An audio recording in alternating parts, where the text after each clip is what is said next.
Por todas partes se extendió una sombra de muerte. Los campesinos hablaron de muchos males que aquejaban a sus familias. En la ciudad, los médicos estaban más y más confusos por nuevas afecciones que aparecían entre sus pacientes.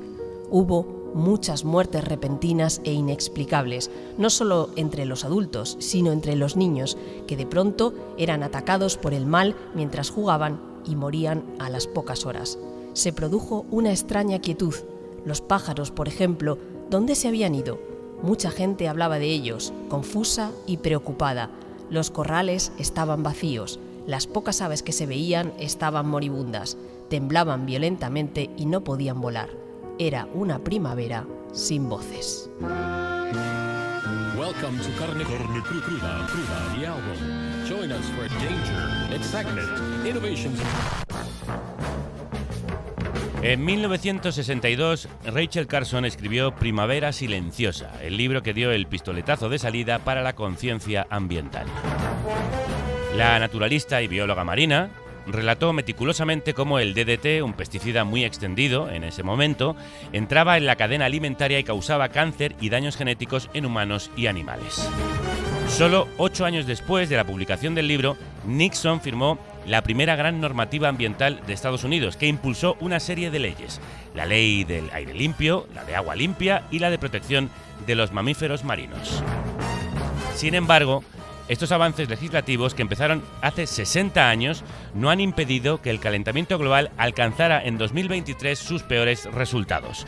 Pero mientras sube la temperatura del planeta, también aumenta el número de personas que se plantan ante los responsables y se atreven a sentarlos en el banquillo. Hoy hablamos de demandas, de leyes y de convenios para defender a la tierra. De un grupo de jubiladas suizas que denunció a su propio gobierno. De 6 jóvenes portugueses que demandaron a 32 países por incumplir los acuerdos de París después de los mortíferos incendios de 2017. Del primer río en España con derecho reconocido a la vida. Del pueblo contra Shell, como se conoció al histórico juicio en Países Bajos que condenó a la petrolera a reducir sus emisiones. Climática.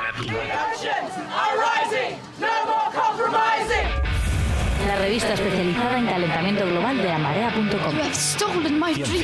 Justicia social Climática. en la carnicería sonora.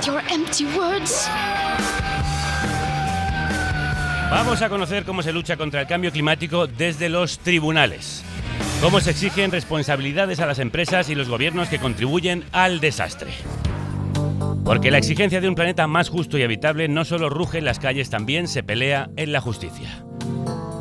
Sobre ello habla el último número de la revista Climática de La Marea, que hoy mismo se está enviando a la imprenta y con quienes hacemos este programa especial. Sí, el Sabin Center for Climate Change Law, una entidad que depende de la Universidad de Columbia en Nueva York, ha contabilizado más de 2.300 litigios climáticos. Solo el año pasado se presentaron 190. La mayoría de las demandas se producen en Estados Unidos, pero también hay causas relevantes en países como Bulgaria, China, Finlandia, Rumanía, Rusia, Tailandia o Turquía. Además, los juicios por el clima han llegado hasta tribunales internacionales. Vamos a hablar de quienes han llevado los gobiernos hasta la justicia.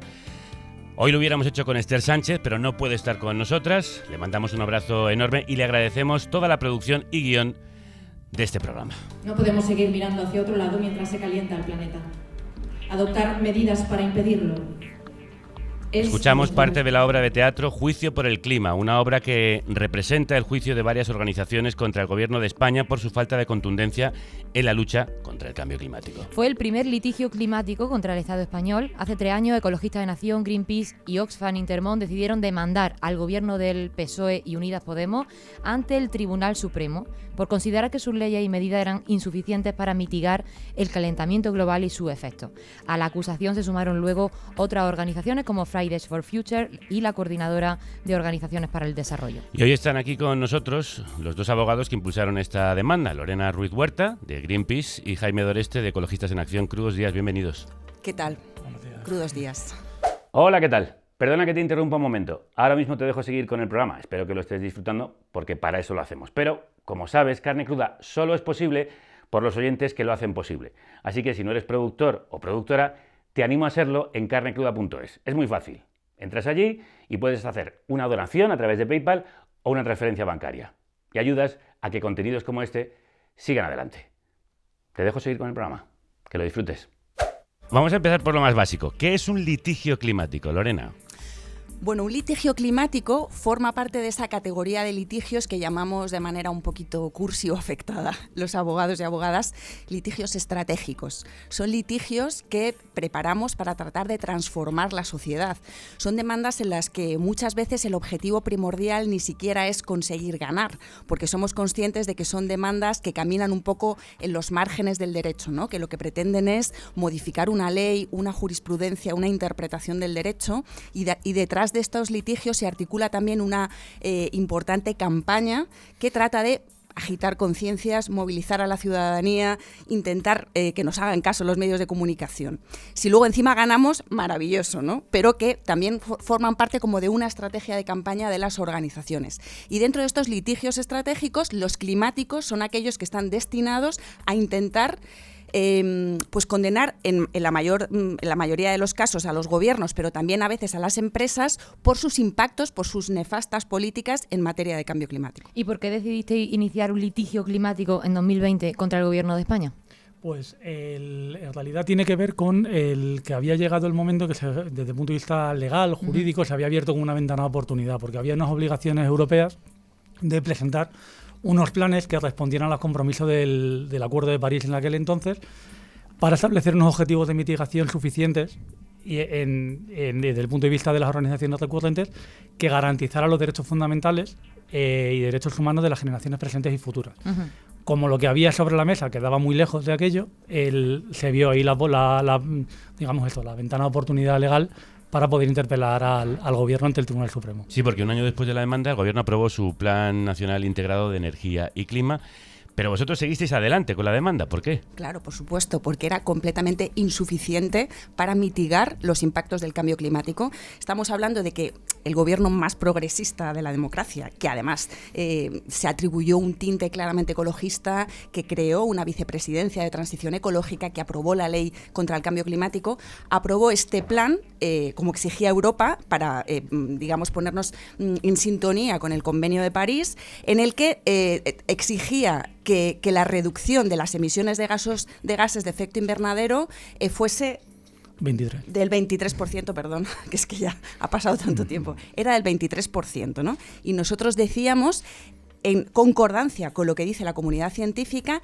que el mínimo que el Estado español tenía que reducir para mitigar los efectos del cambio climático en el año 2030 era del 55%, es decir, el objetivo planteado por el Gobierno estaba lejísimos del mínimo exigido por la comunidad científica para mitigar los peores impactos del cambio climático. Pero el Supremo la desestimó.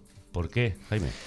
Pues se acogió a lo que también, por otra parte, era casi esperable, ¿no? El invocar el sacrosanto principio de separación de poderes. Nosotros lo que habíamos argumentado es que esa separación de poderes, evidentemente, está en el germen de las democracias liberales, pero hay que poner la relación con el deber de garantía de los derechos fundamentales, que eso compete en exclusiva a los tribunales. No le decíamos al Tribunal Supremo que ejerciera de Ministerio de Transición Ecológica. Le decíamos que garantizara que velara por la debida protección de los derechos fundamentales que van a quedar expuestos por una insuficiente acción ambiental, acción climática del Gobierno. En un país, además, como España, que somos, dentro de Europa, dicho por la propia Agencia Europea del Medio Ambiente, el país más expuesto a los riesgos climáticos. Vale, hemos sufrido incendios, sequías, ya lo habéis tratado mucho en el programa y, por cierto, muy bien, os felicito. Muchas gracias. El caso de los incendios, Doñana, en fin, es muy evidente, ¿no? La exposición, las olas de calor, etcétera, que sufrimos en España, lo cual a un gobierno responsable le es exigible una mayor diligencia, cosa que no ha habido. Cuando esto ocurrió, ¿pensasteis en ir a alguna instancia superior, instancia europea? Claro, precisamente por estar dentro de la categoría de lo que son litigios estratégicos, son demandas que están planteadas en buena medida para ser ganadas en Europa o en los comités de las Naciones Unidas o en el Tribunal Europeo de Estrasburgo, porque ya contábamos con que el Poder Judicial en España no es precisamente el poder más democrático, ni con el que podemos contar así con... Bueno, ya sabíamos que nos enfrentábamos a un Tribunal Supremo que no tiene nada que ver con los tribunales de Holanda Holanda, Alemania, Francia, Irlanda, donde sí se han ganado este tipo de litigios, ¿no? Entonces, bueno, pues sí, claro, nosotros vamos a continuar nuestra lucha judicial hasta llegar a Estrasburgo, porque hay que tener en cuenta que muchos de los litigios que se han ganado en el entorno comparado europeo, como en el caso Urgenda, Alemania, Francia o Irlanda, se han ganado con base en la jurisprudencia del Tribunal Europeo de Estrasburgo, que es el primero que dijo que los gobiernos están obligados a tutelar, a proteger los derechos fundamentales de la ciudadanía de las políticas insuficientes de mitigación del cambio climático. Cuando los gobiernos no actúan de manera adecuada para mitigar el cambio climático, están vulnerando con ello los derechos fundamentales. Y por eso, aunque el propio Convenio Europeo de Estrasburgo no tiene contemplado un derecho específico al medio ambiente, sí que el tribunal, digamos que se desvió, inventó la manera de poder condenar a los estados por no proteger adecuadamente el clima, diciendo que se violaban derechos fundamentales como el derecho a la salud, a la vida o incluso a la intimidad personal y familiar. Pero Lorena, ¿esas sentencias que se consiguen en tribunales internacionales luego son más efectivas, se respetan más por venir de esos tribunales? No, digamos que lo que es vinculante para todos los estados del Consejo de Europa es la jurisprudencia del Tribunal Europeo de Derechos Humanos con sede en Estrasburgo. Ese es vinculante igual para Holanda, Alemania, Francia o España. Los casos que se han ganado en otros países del entorno comparado, que es en parte en lo que se basa el Tribunal Supremo, dice, bueno, es que a mí esos precedentes no me vinculan, porque son sentencias que se han producido en otros países, que es como, vale, ya lo sabemos, pero hay que ser bastante casposo para hacer un argumento de ese tipo, porque estamos dentro del ámbito de la Unión Europea en el que estamos caminando juntos para construir sistemas jurídicos homogéneos en los que se garantiza una mayor seguridad jurídica, ¿no? Y que si esos casos, esos precedentes de otros estados se han basado en la jurisprudencia de un tribunal que también vincula a España, como es el de Estrasburgo, pues insisto en que es una casposez de argumento decir, es que a mí no me vincula Urgenda. Sí, lo has oído bien. Ha llamado casposo al Tribunal Supremo y estamos con ella. Jaime, ¿qué podemos aprender de este caso y cuáles son los mayores obstáculos que os encontráis los abogados y los activistas en el sistema legal? A ver, primero, son casos difíciles de plantear, ¿no? Yo como abogado ambientalista, igual que Lorena, llevamos mogollón de años dedicados a esto y nos ha costado 25 años encontrar el camino procesal para hacerlo. Presenta muchas dificultades, insisto, desde el punto de vista de la estrategia y demás, y luego el saber ante en fin, la justicia que tenemos, ¿no? No tiene nada que ver el Tribunal Supremo Español con el holandés, y eso lo sabíamos de entrada, y ahí tenemos la sentencia del año pasado que lo demuestra. Yo durante mucho tiempo decía que la excepción ibérica también era esto, ¿no? que el Tribunal Español, el Supremo Español, es el único que vota en contra, o sea, que falla en contra de un litigio climático. Luego, los compañeros homólogos de Italia, hace 2 semanas también fallaron además exactamente en el mismo sentido. El camino no termina aquí, porque aunque bueno, o sea, no es nada sexy comunicativamente, hemos planteado un complemento de sentencia con vistas a ir al Constitucional y después a Estrasburgo. Hace falta además, como ha planteado antes Lorena, una campaña de comunicación que vaya detrás impulsando también este procedimiento. Porque al final el público objetivo de esta demanda ya no es solo convencer al Supremo de que hay que cambiar la política climática española, ¿no? Sino también una conciencia ciudadana de que el no actuar contra el cambio climático, al final quien deja desamparado es a la propia ciudadanía. Estamos defendiendo, lo decía antes Lorena, derechos fundamentales de todos y de todas. Vamos a hablar precisamente de tribunales como los holandeses. En este caso, en el español no se logró una condena para el Estado, pero hay muchos precedentes fuera que han condenado a gobiernos por no actuar contra el cambio climático, lo que nos anima a seguir denunciando. En abril de 2021, el Tribunal Constitucional de Alemania dictaminó que la Ley de Protección del Clima, aprobada en 2019 por el Ejecutivo de Angela Merkel, era insuficiente. También en 2021, el Tribunal Administrativo de París declaró culpable al Estado francés por faltar a sus propios compromisos para combatir la crisis climática. 2 años más tarde, en Estados Unidos, un tribunal falló a favor de 16 jóvenes en su lucha contra las políticas energéticas del Estado de Montana, basándose en su derecho a un medio ambiente saludable. Y además, en Países Bajos, como antes decíamos, hay un caso pionero. Sí, en 2019 el Supremo neerlandés falló contra el gobierno obligándole a reducir un 25% las emisiones para finales de 2020. Algo similar ocurrió también en Bélgica el pasado noviembre, cuando la ONG Klimaatzaak consiguió que un tribunal ordenase al Estado disminuir sus emisiones al menos un 55% para 2030. Esta sentencia crea un precedente para los más de 40 casos pendientes en todo el mundo, incluyendo aquellos contra los gobiernos de Italia, Australia y Corea del Sur, que las comunidades esperan resolver este año. Lorena, ¿ha existido siempre la figura del litigio climático o es alguna actualidad, una novedad? Bueno, es algo que ha, digamos, estallado así como una primavera, esta que estamos teniendo ahora después de estas lluvias. Fundamentalmente en Europa, tras el éxito del caso Urgenda, empezaron a reproducirse en la Unión Europea, todos empezamos a copiar ese caso de mucho éxito porque vimos el camino, nos lo mostró, pero esto nació fundamentalmente en Estados Unidos, que es el país en el que más litigios climáticos se han planteado, tanto contra el propio Estado federal como contra los estados concretos, como en el caso de Montana, o contra grandes corporaciones. No olvidemos que también se han planteado muchos litigios climáticos contra grandes corporaciones por sus políticas, por su actuación en contra del cambio climático y su responsabilidad en las altísimas emisiones, ¿no? ¿Y produce cambios reales, Jaime? Sí. Mira, hay un ejemplo perfecto que era el caso de Urgenda. Es un caso que durante mucho tiempo la doctrina ha criticado que efectivamente llegó muy tarde, porque el camino procesal que tenían que recorrer en Holanda era mucho más largo que hemos seguido en España. Y efectivamente se criticaba la política climática 2020 y la sentencia llegó en 2019. Eso efectivamente llegó tarde. Pero el fallo de esa sentencia ha vinculado a la política climática de Holanda a partir de entonces, que se ha incrementado notablemente en ambición. En el caso alemán que mencionabais antes, provocó que el Estado alemán, el legislativo alemán, en cumplimiento de esa sentencia, inmediatamente, cuando digo inmediatamente, en 4 meses habían modificado la ley climática alemana para elevar los objetivos a 2040 y 2050. Con lo cual sí que tuvo un reflejo real en las políticas climáticas de esos países. Pues vamos con otros ejemplos, con un caso concreto que refleja que esta forma de activismo climático funciona y la mayoría de las veces parte de los más jóvenes. El medio ambiente es nuestra vida.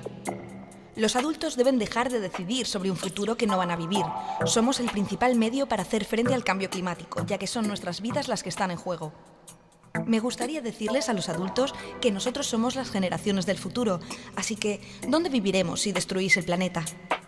Muy buena pregunta, muy buenas preguntas y reivindicaciones las que hicieron los niños, recogidas por el Comité de los Derechos del Niño, un órgano consultivo de Naciones Unidas. En 2023 ratificó por primera vez el derecho de los más pequeños a un medio ambiente limpio, sano y sostenible, y precisamente son las nuevas generaciones las más activas en la lucha contra gobiernos inoperantes ante la crisis climática. Por ejemplo, en Corea del Sur, los jóvenes impulsaron una iniciativa gracias a la cual el Comité de Derechos Humanos declaró que la emergencia climática viola prácticamente todos los derechos humanos. Y queremos contar otra de sus victorias, Estonia. Sí, Magda Bandera, directora de La Marea, estuvo en Viena a finales de febrero en el seminario organizado por la Blue Link Foundation, centrado en la coordinación e intercambio de información entre organizaciones y grupos ecologistas. Y allí habló con Kerttu Birgit Anton de Fridays for Future Estonia, la plataforma juvenil que acaba de ganar un caso contra la construcción de una planta de aceite de esquisto o esquisto bituminoso. El caso empezó a principios de 2020, cuando el gobierno de Estonia permitió y destinó 125 millones de euros a la construcción de una planta de aceite de esquisto bituminoso. El esquisto bituminoso es un recurso energético que se utiliza en Estonia, parecido al carbón, pero menos eficaz. Incluye más roca y menos carbono, lo que realmente se quema.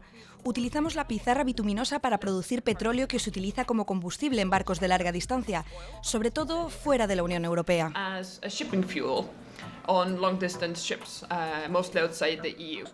Es la primera demanda climática en Estonia. Su estrategia fue pleitear contra el ayuntamiento de Auber, un pueblo del este del país, por conceder permiso de extracción a una gran empresa, a pesar de conocer que esa extracción de esquisto bituminoso agravaría la crisis climática. El Tribunal Supremo les ha dado la razón. He oído que, sobre todo después de la sentencia del Tribunal Supremo, mucha gente que había seguido el caso muy de cerca, al final estaban realmente sorprendidos de que pudiéramos ganar. No podían creer que esta pequeña ONG pudiera ganar a esta gran empresa.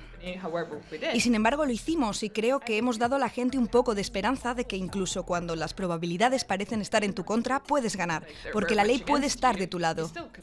Después del juicio, Kerttu estudia Derecho. El objetivo es ganar más litigios como este en el futuro.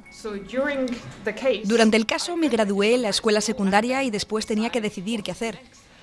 A partir de esa experiencia, de este caso y de ver de primera mano lo que se podía hacer con el derecho ambiental para la protección del medio ambiente y para la protección de las personas del cambio climático, decidí comenzar a estudiar Derecho exactamente con los mismos propósitos. Así que ahora estoy en mi tercer año en la Universidad de Tartu.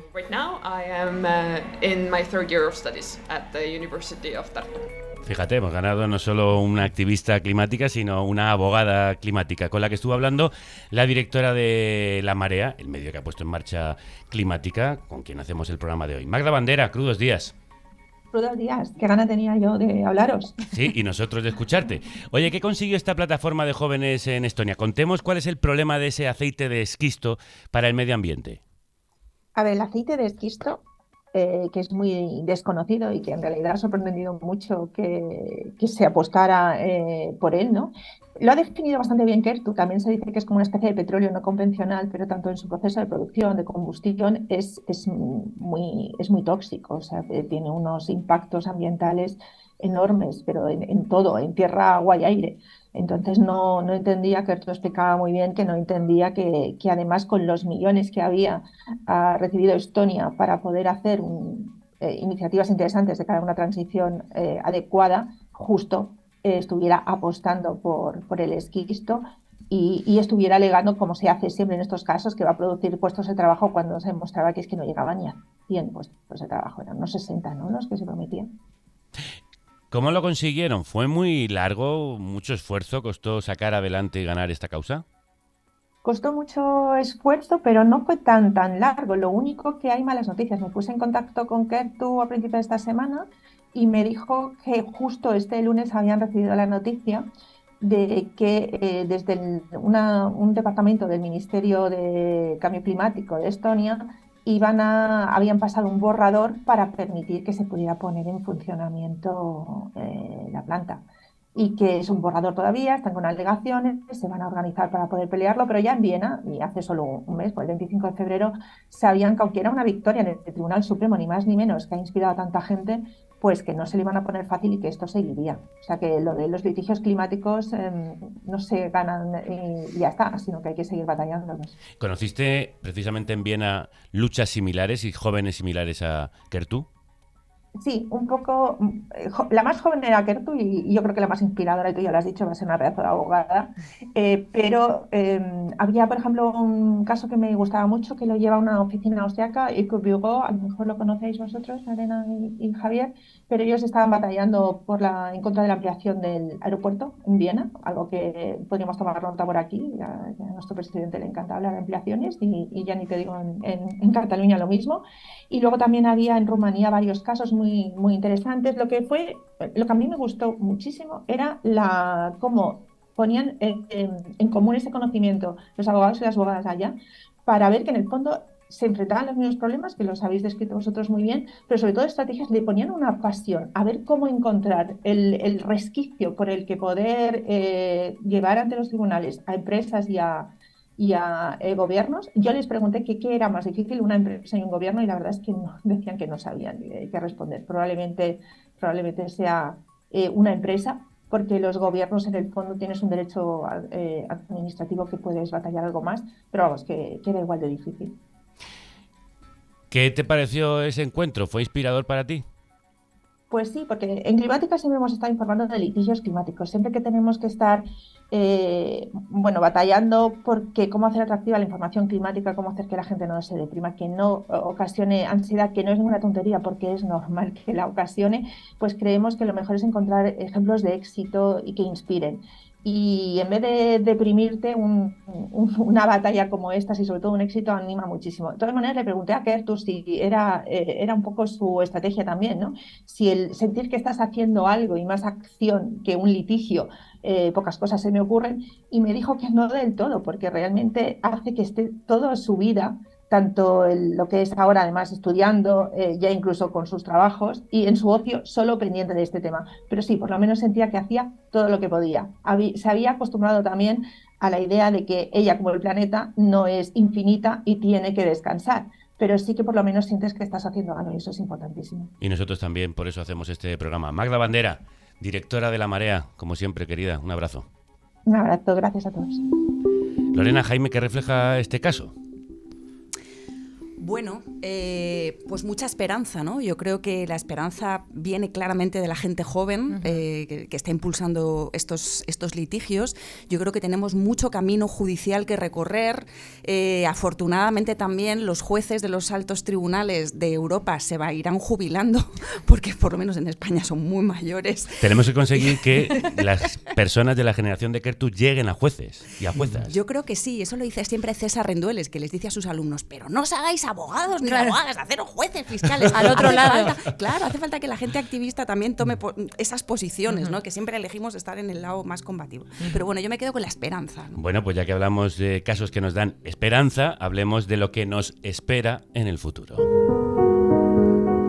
El Tribunal Europeo de Derechos Humanos tiene varios litigios pendientes por resolver este año. Uno de ellos es el de las conocidas como abuelas de Suiza, así lo contaban en Euronews. Es la primera demanda climática a escala europea y ha sido interpuesta por un grupo de jubiladas suizas. Reunidas en el Tribunal Europeo de Derechos Humanos, abogadas e integrantes del grupo Mujeres Mayores por la Protección del Clima denunciaron a su propio gobierno por no tomar medidas más contundentes contra el cambio climático. Que no solo son los jóvenes y las jóvenes, también los mayores. Por supuesto. Y en 2017 Portugal vivió, lo recordaremos todos, uno de los peores incendios de su historia. Murieron al menos 66 personas. Y 6 jóvenes portugueses, que además son familia, vieron cómo ardían sus casas en aquellos incendios y sentaron en el banquillo a 32 estados europeos, incluida España, por incumplir los acuerdos de París. Su demanda se basa en que el cambio climático es el responsable de este tipo de incendios. Este caso ha sido una fuente de inspiración para jóvenes de todo el mundo, pero es un reto jurídico muy difícil de ganar. Durante la vista de septiembre, los gobiernos europeos intentaron eludir su responsabilidad y pronto sabremos si les salió bien, porque se espera que el próximo 9 de abril haya una resolución. De las abuelas, de las abuelas y de los jóvenes, está claro que podemos esperar lo mejor. Pero ¿de los gobiernos? Jaime, ¿hay razones para tener esperanza? Pues en parte sí. Sobre todo porque además siempre hay que quedarse e intentar buscar el mensaje positivo. Ahora mismo el PNIEC, el plan que hablábamos antes, que había fijado el PIRRIC objetivo del 23%, al cual llegábamos casi con el piloto automático, ya está planteando su revisión y ha decidido subirlo a un 32%. Sigue siendo corto, pero significa que por lo menos ya encontramos una trayectoria de incremento de la ambición climática. Con lo cual yo creo que, y no han sido pocos, además, los gobiernos que sí que se están tomando en serio estas amenazas climáticas, porque atacan a lo más nuclear del estado del bienestar, ¿no? Entonces yo creo que sí que hay vías de esperanza, lo que no nos queda es poco trabajo. O sea, la parte y creo que el deber de la sociedad civil, que durante años ha estado haciendo reivindicaciones, reclamaciones, alegaciones, ahora estamos planteando demandas. Es decir, era el siguiente paso lógico y en el que estábamos en el banquillo esperando a los abogados, ¿no? Como Lorena, como yo. Claro, hay mucho por hacer. Por ahora, los tratados de Naciones Unidas, como el Acuerdo de París, no prevén un tribunal ni mecanismos de sanción. Los estados evitan así meterse en estos problemas. Al final, Lorena, yo creo que lo que se preguntan quienes nos escuchan es las obligaciones en materia de cambio climático, ¿de quién son competencia?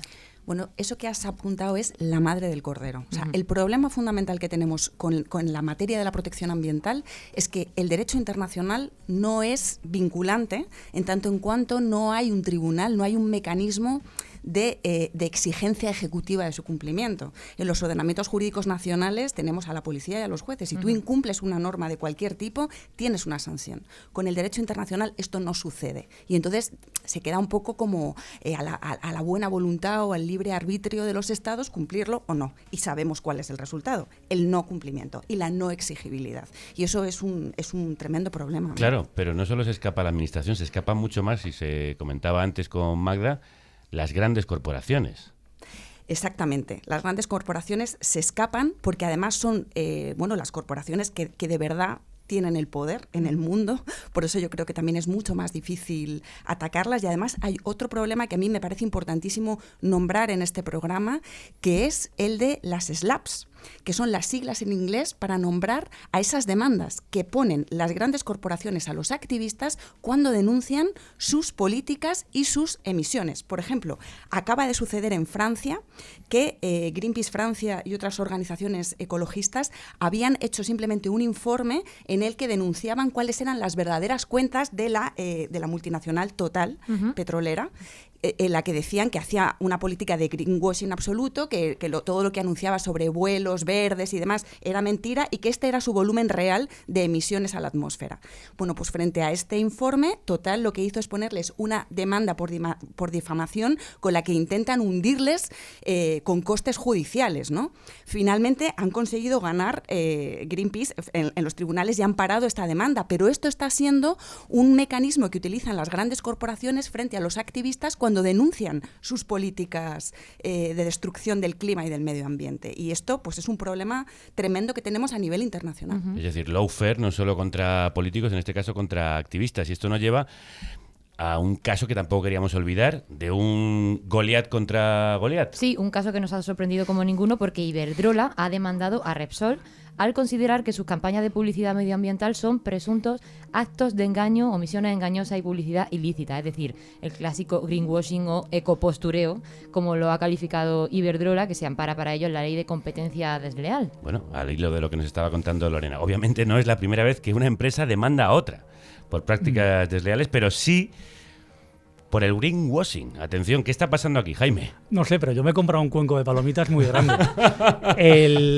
Efectivamente, durante mucho tiempo hemos defendido que con el derecho vigente, todas estas prácticas de que ahora Repsol sea más ecologista que Greenpeace y ADENA juntos, pues claro, era una verdadera falseamiento de su imagen pública, no basada en ningún dato contrastable, ¿no? Y por tanto era competencia desleal y publicidad ilícita. Pero claro, que sea Iberdrola quien le demanda, evidentemente lo que están compitiendo es por un nicho de mercado. Es decir, es un caso de competencia feroz llevada a los tribunales. Pero como espectador me parece muy interesante. ¿Y puede darnos beneficio a los ciudadanos y ciudadanas lo que salga de ese juicio? Sí, porque una sentencia relativa o sea, que falle en contra de prácticas comunicativas engañosas puede sentar un precedente muy interesante. Pues queremos preguntaros por el caso emblemático que da título a este programa. En mayo de 2021, la ONG de Amigos de la Tierra de Países Bajos, junto con 17.000 coquerellantes y otras 6 organizaciones, ganaron un juicio histórico bautizado como El Pueblo contra Shell. La sentencia de La Haya ordenó a la petrolera a reducir su emisión en un 45% para 2030, pero Shell recurrió el veredicto. La vista del caso empezó ayer, durará hasta el 12 de abril y se espera que la sentencia se dicte dentro de 5 meses. Lorena, ¿qué podemos esperar? ¿Es un caso que solo va a afectar a Países Bajos? ¿Se va a replicar por todo el mundo? ¿Qué pasa ahí? Bueno, divino caso. O sea, una vez más, Países Bajos, Holanda, pionera en hacer justicia y bueno, pues que nos abre una senda de posibilidades al resto de estados que vamos por detrás. Bueno, es una sentencia que todavía tiene que implementarse, pero es interesantísima por varias razones. En primer lugar, porque es la primera vez que un tribunal obliga a una empresa a reducir sus emisiones y además en toda su cadena de valor. Y además le obliga a proteger los derechos humanos. Le dice que las empresas también son responsables en la protección de los derechos humanos y la reducción de las emisiones, ¿no? Están obligadas a proteger el clima. Por supuesto que han abierto una ventana de oportunidad que estoy convencida de que va a tener su réplica en otros países. De hecho, en Francia, que también van un poquito por delante, ya se está replicando y aquí en España lo veremos próximamente.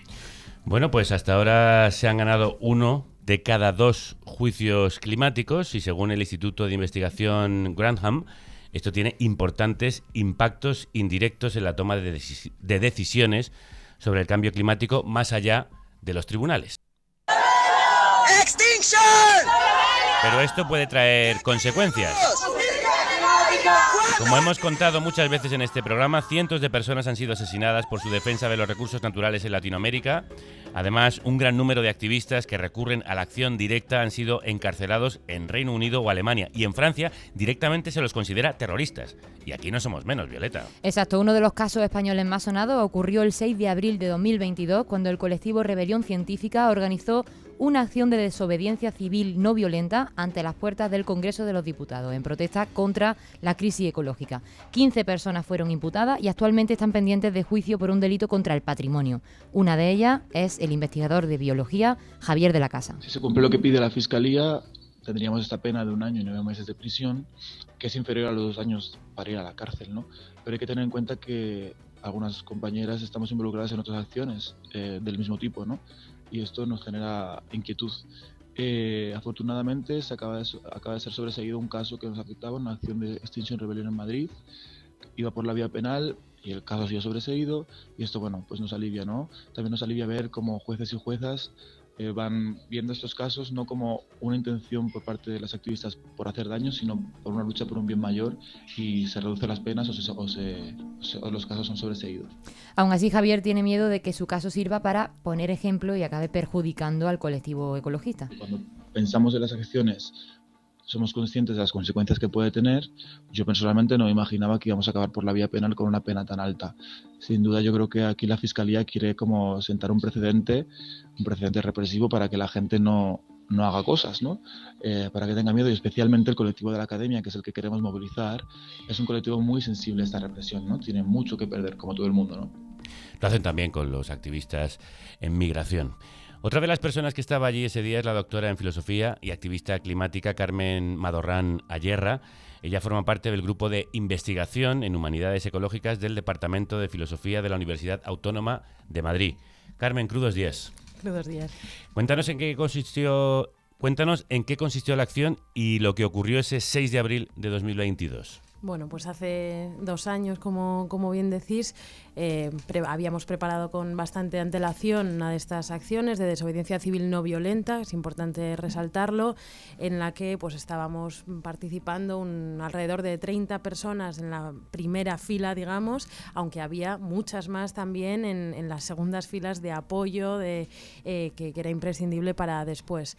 Y esa mañana, con pues algunos medios de prensa informados previamente, pues acudimos, ¿no?, a las puertas del Congreso de los Diputados, y allí arrojamos este líquido rojo del que tanto se ha hablado, que sabíamos que no iba a dañar, ¿no?, de forma permanente en absoluto. Esa misma mañana lo limpiaron con agua a presión, pero que simbolizaba y que era uno de estos elementos, ¿no?, muy fuertes comunicativamente, porque asemejaba a la sangre, era muy vistoso en uno de los lugares pues más emblemáticos de nuestra ciudad y del país entero.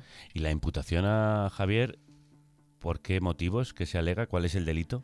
Bueno, se piden varias cosas, unos daños, ¿no?, precisamente al patrimonio, a un edificio que forma parte del patrimonio histórico, y otro tiene que ver con precisamente esas labores, ¿no?, de limpieza, ¿no?, se ponen los litros de agua y demás.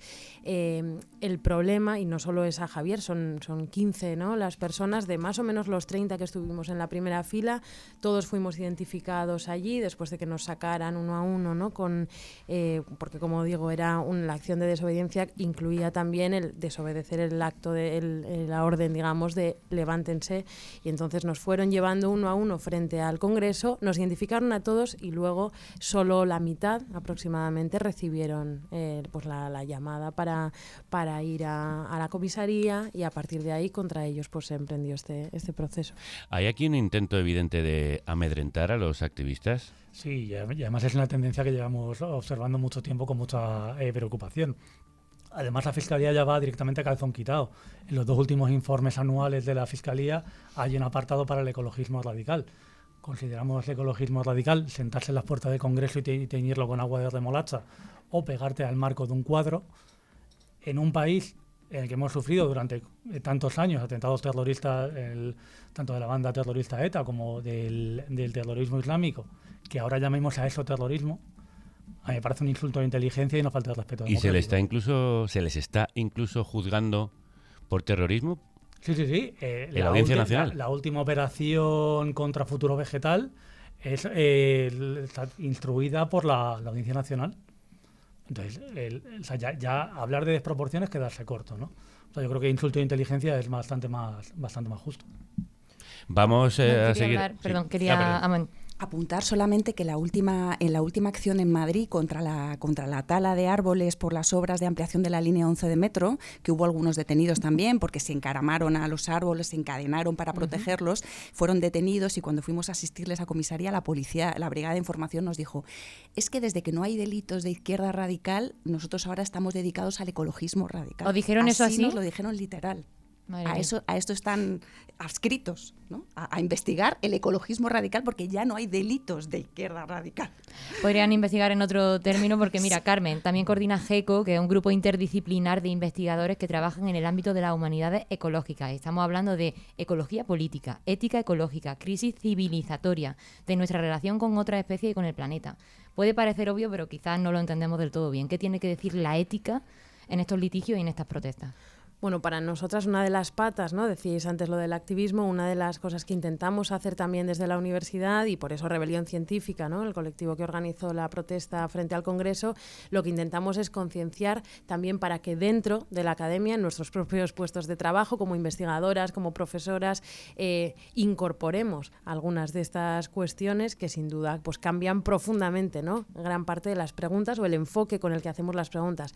Si la ética tiene que ver con preguntarnos cómo hemos de vivir, la pregunta, ¿no? por la vida buena, y la política tiene que ver con cómo organizamos nuestras sociedades para ser capaces de vivir bien junto con otros en el marco de sociedades sanas, al hilo de la crisis ecológica o de la crisis civilizatoria, yo diría que tiene mucho que aportar. Es lo que intentamos también hacer, esa traslación dentro, ¿no? De puertas para adentro, con este grupo de humanidades ecológicas, colaborando con distintas disciplinas. Pero tiene que desanimar mucho, Carmen, no solo que sea tan difícil sacar adelante estos juicios como nos están contando, sino que se persiga judicial y policialmente a quienes estáis poniendo el foco en una necesidad urgente, que es salvar el planeta. Sí, desmoraliza, pero a la vez lo que encontramos, y también quizá por estar en contacto siempre en la universidad con las generaciones más jóvenes, es un asunto que cada vez llama más la atención, se nos acercan, ¿no? Personas de distintos lugares que tienen esta misma preocupación, aunque se dediquen a la psicología, al derecho o a la economía. Y eso también da, como antes se decía, ¿no? algo de esperanza precisamente para el cambio. Carmen es muy activa, también participa en Rebelión Científica, colabora con Ecologistas en Acción, con Greenpeace, con End Fossil Fuels, y tiene un libro que se titula Necesidades Humanas, de la editorial Plaza y Valdés. El libro arranca con la pregunta: ¿podemos aspirar a una vida buena en el siglo XXI? Y yo tengo que preguntártelo, ¿podemos? Yo creo que aspirar tenemos, no podemos hacer otra cosa, ¿no? Podemos aspirar a una vida buena en el siglo XXI, yo diría que sí. La cuestión es, y la segunda parte sería, ¿para quién? ¿Para quiénes? ¿A quién incluimos ahí? ¿No? Si incluimos al conjunto de los seres humanos, no solo de los países enriquecidos, sino del conjunto del globo, si incluimos a las generaciones futuras, si incluimos al resto de seres y ecosistemas, eso va a hacer necesariamente que cambie el cómo del vivir, ¿no? El cómo vivimos, qué satisfactores de necesidades utilizamos, y quizá pues eso nos hace reorganizar en mucho cómo vivimos hoy. Pero eso no tiene por qué alejarnos necesariamente del bienestar o de la búsqueda de la felicidad, que en definitiva, como sabéis, a los de filosofía, pues es una de las cosas que volvemos a poner sobre la mesa por si a alguien se le olvidaba. Yo tengo que preguntarte también, ¿cómo sería el buen vivir para que exista un buen planeta y un buen futuro? Pues para empezar, en algunos lugares del globo, sin duda, debería atender a sociedades y grupos, ¿no? Mucho más cercanos, donde la satisfacción de las necesidades no dependa de la extracción, por ejemplo, de recursos, energía, materiales de lugares muy distantes, que no dependa necesariamente de que no comamos combustibles fósiles, por decirlo así, y por tanto, habría que aspirar también a una forma de vida buena o de felicidad, como queramos decirlo, en la que quepamos todos, ¿no? Que no sea únicamente para un grupo muy pequeño de la población humana. Pues vamos a seguir preguntándonos por cómo podemos perderle el miedo a la protesta después de estos casos que hemos conocido de represión y persecución.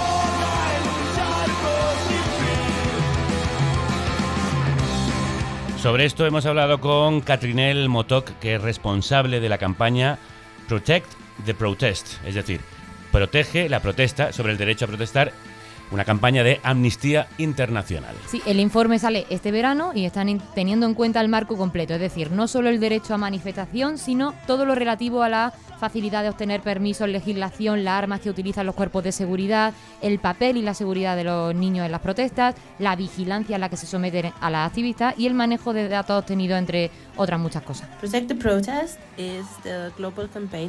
Protest es la campaña que Amnistía Internacional lanzó en 2022 como respuesta al preocupante aumento de la amenaza al derecho a manifestarse alrededor del mundo. Esperamos que el trabajo que estamos haciendo traiga cambios en la legislación y en la práctica en lo relativo al derecho de manifestación. En general, los activistas climáticos están manifestándose hoy en día a través de la desobediencia civil activa y pacífica, pero, como nos contaba Catrinel, no la hemos inventado ahora. Puede parecer que ha aumentado últimamente, concretamente por el aumento de las manifestaciones por el clima, pero se utiliza para otros muchos movimientos. En todo caso, tiene una larga tradición en nuestra historia y muchos de los derechos de los que disfrutamos hoy en día han sido conseguidos gracias a estas tácticas. Catrinel también nos explicó que es importante que las sanciones y las leyes tengan en cuenta las motivaciones de las personas encausadas, porque cuando hablamos de desobediencia civil activa, se incluye el hecho de transgredir alguna ley intencionadamente. Lorena, ¿está en peligro el derecho de manifestación?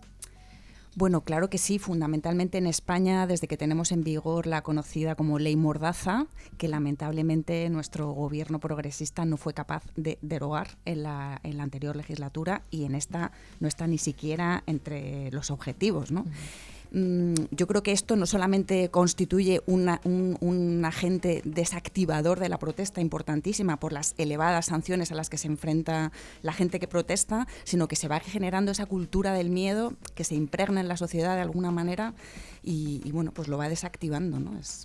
Desde el punto de vista legal, Jaime, no es lo mismo si lo haces involuntariamente que si buscas hacer daño o generar un bien mayor. ¿Cómo se mide todo esto? Pues a ver, al final acabamos haciendo la ponderación de intereses, que muchas veces resulta muy complicada. Dentro de todo esta ola de criminalización de la protesta se está generando muchas veces una inquietud al activista, ¿no? A mí muchos colectivos me preguntan: Jaime, ¿a qué nos exponemos si hacemos esta acción? Y te pueden plantear cualquier chorrada, subirse una marquesina. Dice, pues depende de la imaginación que tenga el fiscal de turno, ¿no? Entonces, desde el punto de vista de la seguridad jurídica, que se supone que es un pilar básico de un Estado democrático, es bastante cuestionable. Pero volviendo un poco a lo que me preguntabas, el esgrimir el argumento de la emergencia climática, la emergencia ambiental, como un estado de necesidad que justifique la comisión de un delito, como estrategia procesal es un tanto aventurada y un tanto arriesgada, ¿no? Yo ahí, a lo mejor en tribunales igual sería, con la toga puesta para defender a un activista, sería más conservador. Pero es que al final lo que estamos yendo es a que estos delitos, o sea, por el que vienen acusados los de Extinction Rebellion y tantos otros que tenemos en Ecologistas de Nación, Greenpeace y otros colectivos, son al final hechos absolutamente ridículos. O sea, que no tienen ninguna gravedad penal, ninguna gravedad para la ordenación de la convivencia ciudadana, que es lo que se supone que el Código Penal o la Ley de Seguridad Ciudadana tienen que proteger. Al final de lo que nos tenemos que proteger son de las agresiones graves, que son las amenazas climáticas, las amenazas ambientales y los delitos contra el medio ambiente que vemos todos los días, ¿no? Y no para un activista que lanzó un tomate, llevó un bote de agua contaminada o lo que sea, ¿no? Carmen, ¿y qué puede decir la filosofía del derecho a la protesta? Yo creo que una de las cosas, además de lo que ahora se señalaba, que es fundamental en democracias, es ver cómo se van estrechando los márgenes de lo que consideramos legítimo, que no siempre coincide con lo legal. Las estrategias de desobediencia civil no violenta, lo que han apelado históricamente, y lo sabemos bien, es precisamente a utilizar, ¿no?, esos elementos de gran fuerza simbólica como una herramienta, desobedecer algunas leyes, desacatar algunas órdenes directas por parte de la autoridad para llamar la atención sobre un asunto mayor.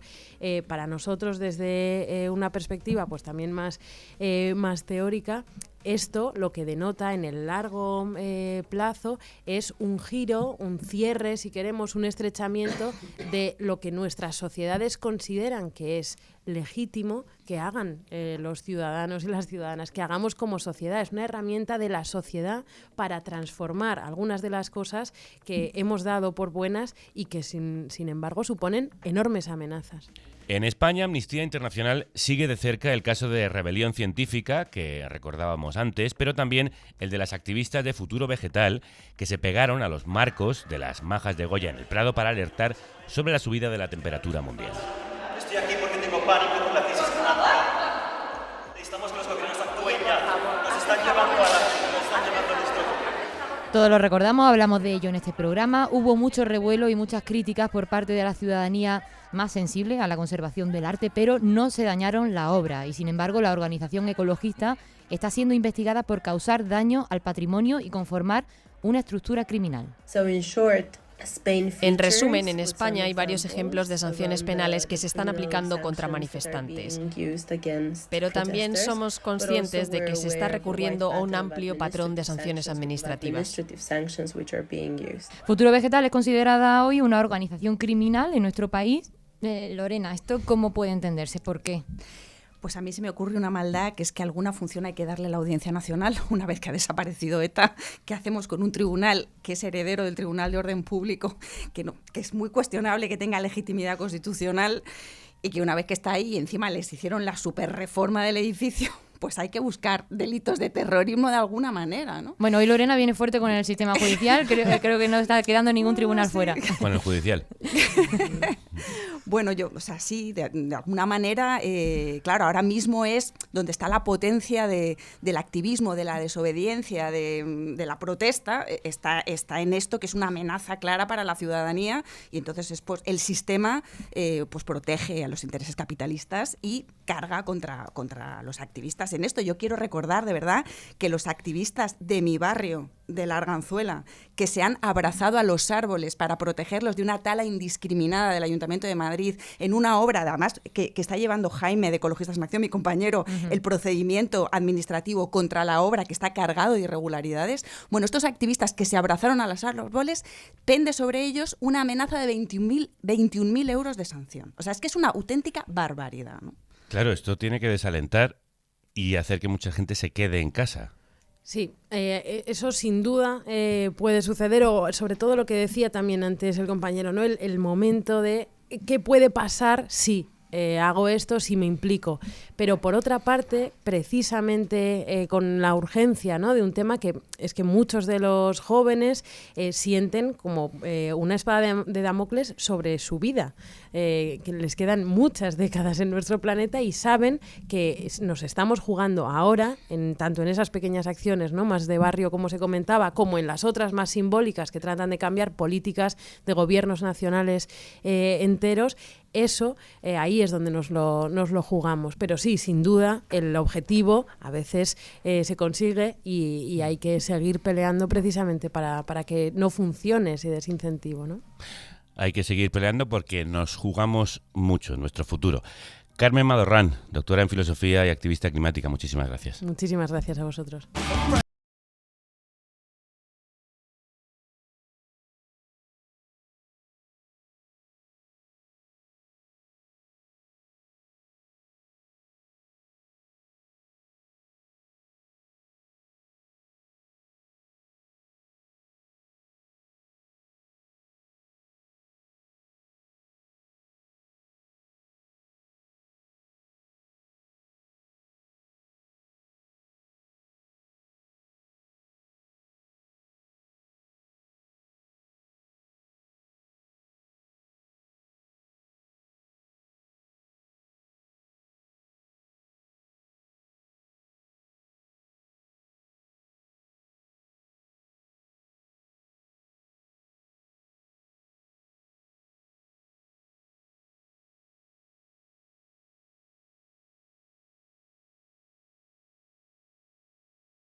Lorena, Jaime, la única forma de proteger nuestros entornos sería considerar a un río, a un bosque, a un lago sujetos de derecho.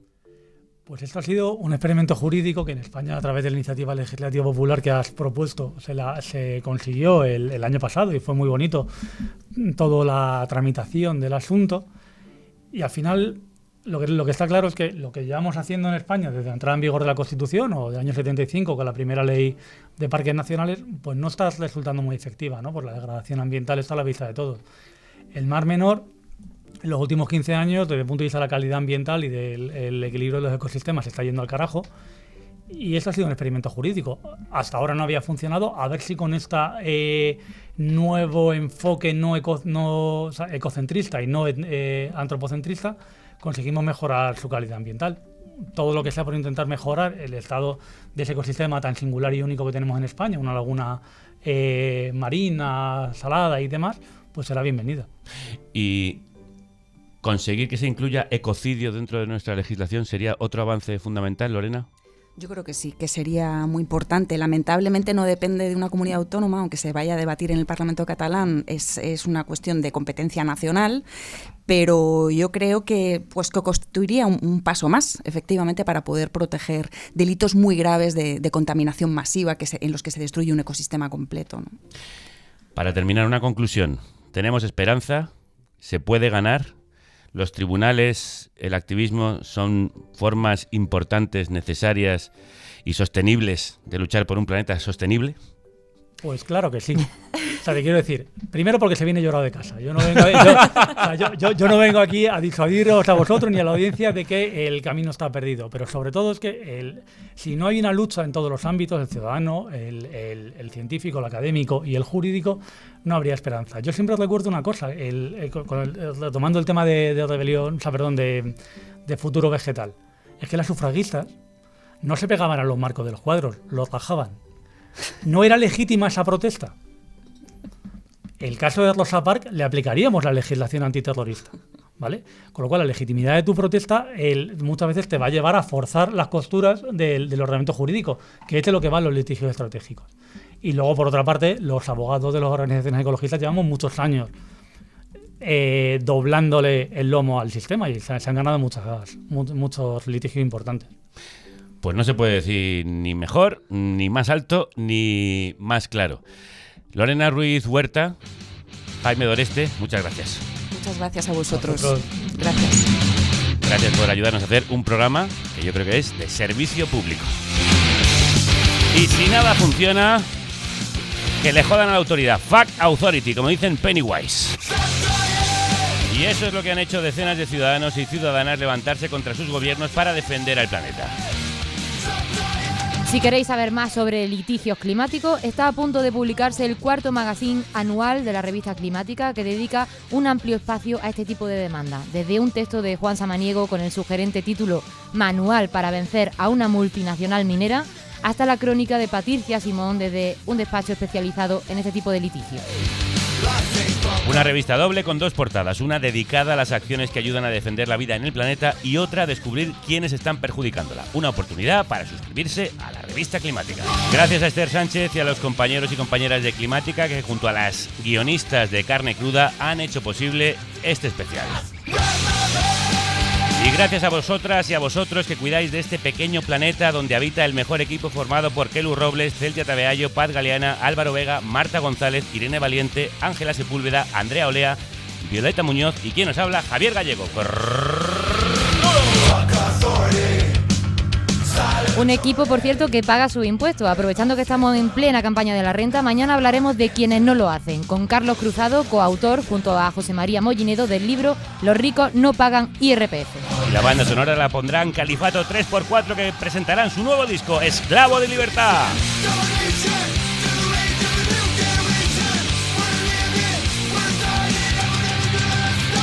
Hasta entonces, salud y república, y que la radio y la justicia climática os acompañen. Financia el periodismo libre e independiente.